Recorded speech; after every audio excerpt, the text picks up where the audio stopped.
Today I am going to share my SmartArtBox project for the month of July. This is still wet.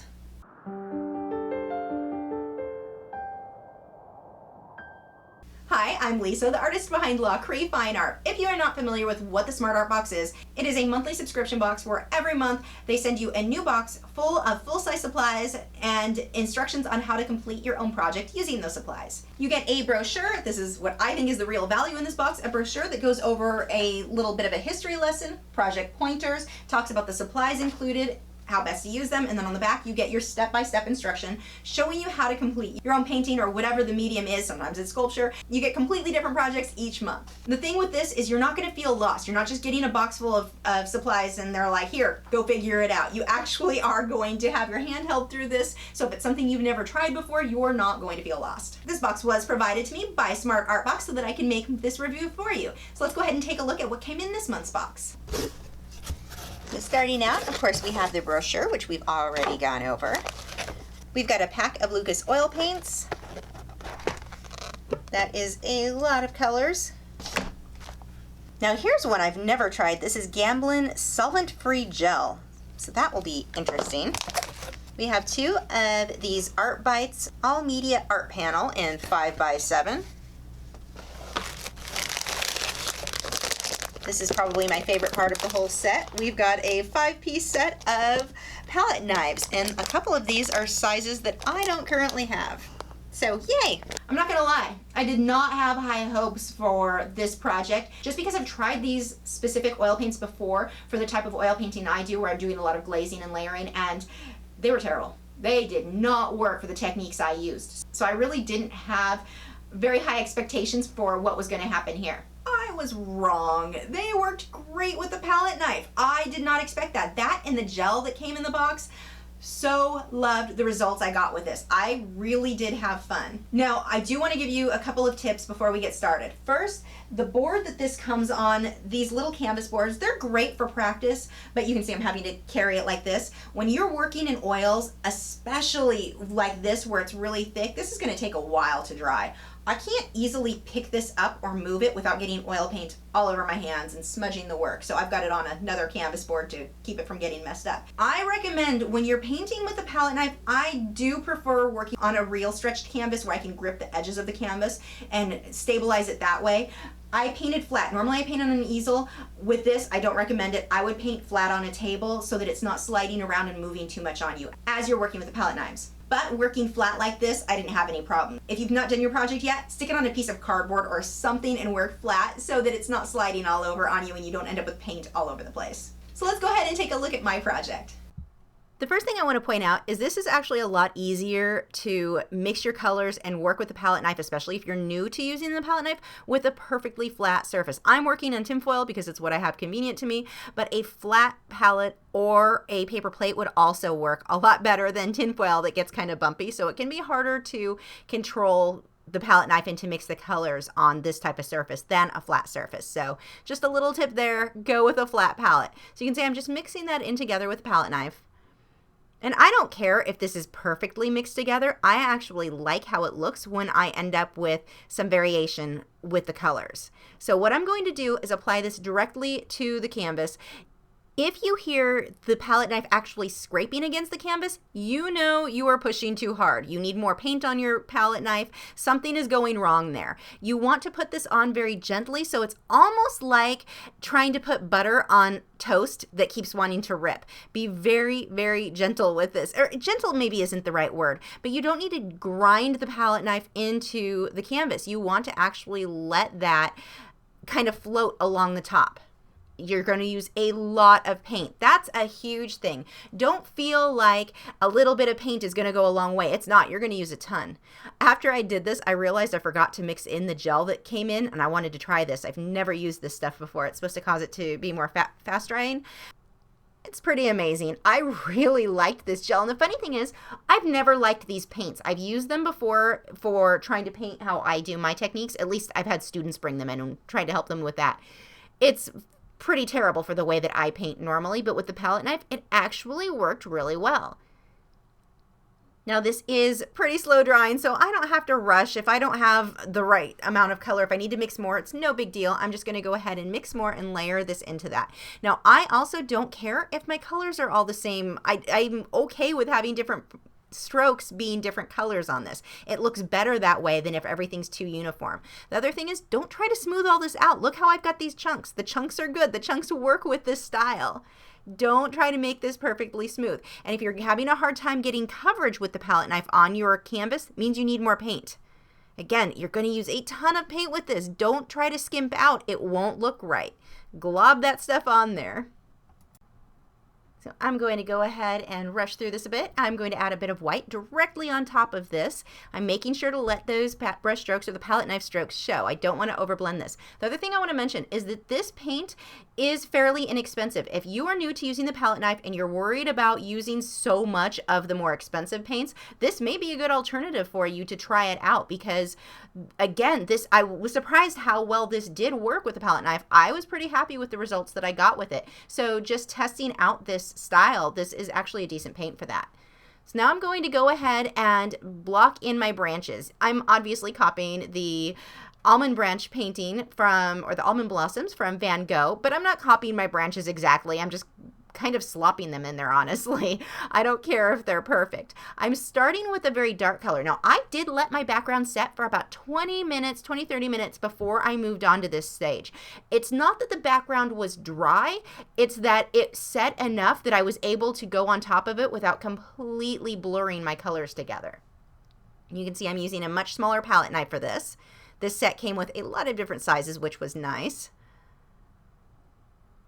And I'm mixing some of the browns and yellows, getting a bit of variation in there. And this seems like it's way too dark, but I've got to get this in there first in order for what I plan to do on top of it later on to show up. So I'm keeping this very, very dark. I'm still using a bit of that gel.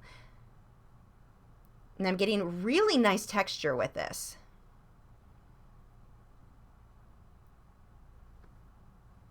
Just going to mix a little bit of that in there.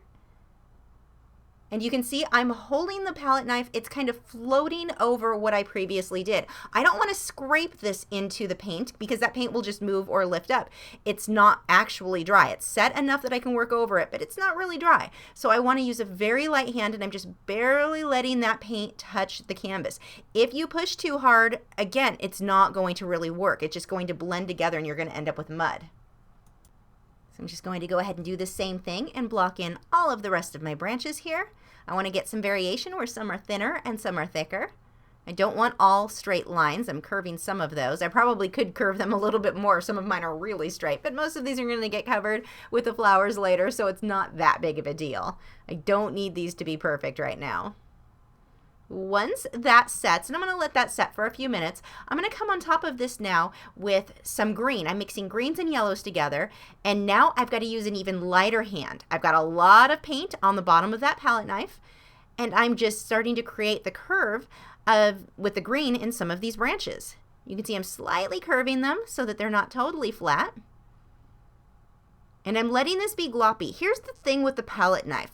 You don't want to control it too much. If you try to be as controlling with this as you are with a paintbrush, it doesn't usually come out right. I'm just hitting the tops and letting that paint catch on whatever bumps and mountains I created with the previous layers. Let the previous layers work with you. You're just letting what happens happen, really. This is definitely not something, I think if you try to control it, if you're trying to copy another painting or by another artist in this style too closely, you're not going to be really happy. It's not going to come out quite right. Again, because it depends on each of the palette knife strokes that I make. It's going to be bumpy in different areas, and I'm just letting that green catch on some of those bumps. I don't want to overblend this. I don't want to keep making brushstroke after brushstroke over the same area because I don't want the green to completely mix into the brown. I just want it to catch the tops of the previous branches that I had put in there. Definitely want to let a lot of this brown show, especially on some of the edges. Because if you look at my finished product, it'll almost look like it's almost outlined. It's not. It's just that I'm letting some of these darks show through. I'm going to go ahead and add green on the rest of the branches. Then I'm going to mix a lighter green using more yellow and some white. And I'm going to come back over this in some of the other areas for highlights. And when I do this, I'm not trying to cover all of the previous layers of green. I'm just going to be coming over this to add highlights on top of what I already have in some of the areas. But it's important that the brown, my first layer of brown, show through and my previous layer of green show through. I don't want to cover everything up. I have to have variation in there for this to look right. And I don't want to push hard. And I am letting it set maybe 20 or 30 minutes in between each of these layers, and it's letting it settle enough that I'm able to go on top without completely making mud where everything's just sliding together. You can see I'm coming on top with more of the white too, adding a few extra branches in there. That's a big glob. I'll be covering that with flowers later, I bet. So you can see I've got more white on that brush, or the palette knife I should say, and I'm just catching the tops of some of these mountains that I've created with that paint. Now if it starts to slide around, especially with the products that you get in this box, if it starts to slide around on you too much and you're creating mud, let it set. Walk away from it for half an hour or so. You may have to let it set longer if you're not using much of the gel that the kit came with. You can see I'm just lightly hitting the tops of some of these, and I'm not trying to put highlights on everything. It's here and there. It's very, very random. If I try to make everything evenly lit, it just won't look right.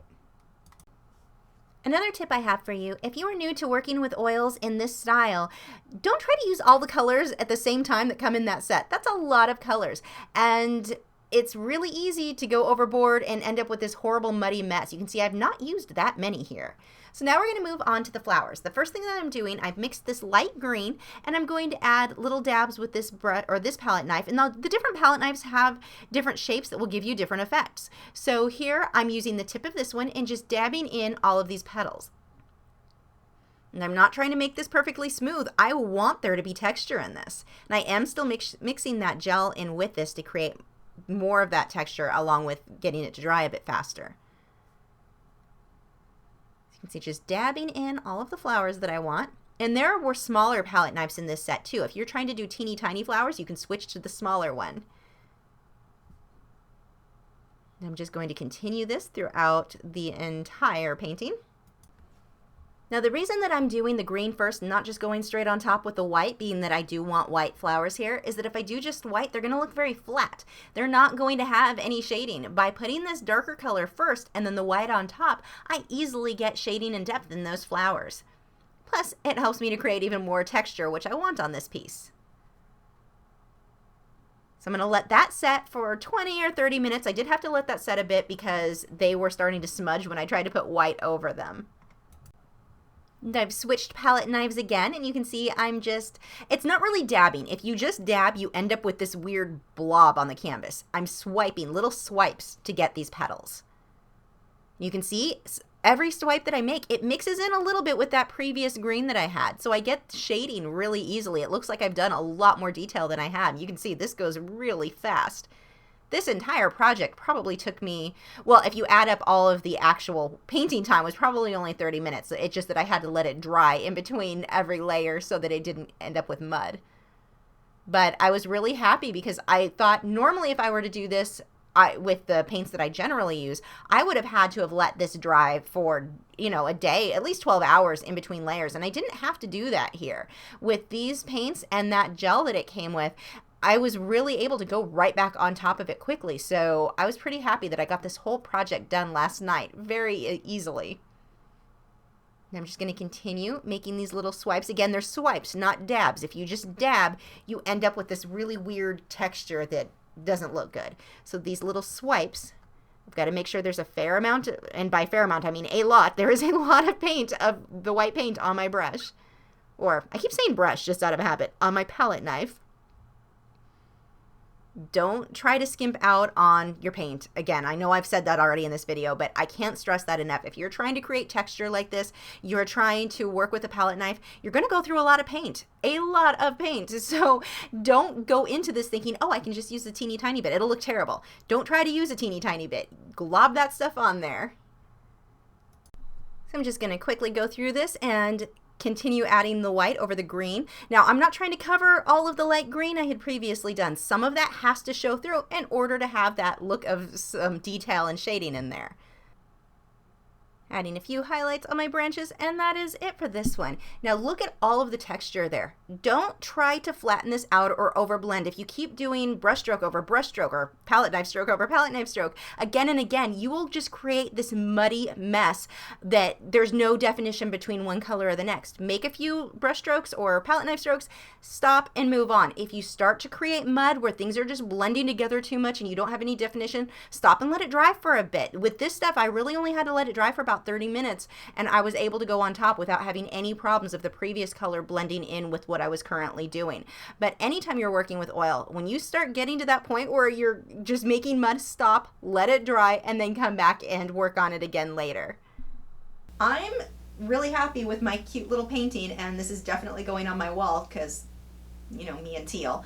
If you are interested in signing up to get your own Smart Art Box, I do have a coupon code they've given me where if you enter that when you sign up, you get a discount off your subscription for life. Yay, discounts. Along with a link to their website where you can sign up for this, I have a list of the countries that it is currently available in. Thanks for watching. If you're new to my channel, I have new video critiques every Tuesday where I'm critiquing your original paintings or drawings, my own speed paintings, drawings, and tutorials every Wednesday, art Q&A videos every Thursday, and artist vlogs each weekend. So if you haven't already, I would love for you to subscribe so you don't miss out on anything. And you can follow me on Facebook, Twitter, Instagram, Google+.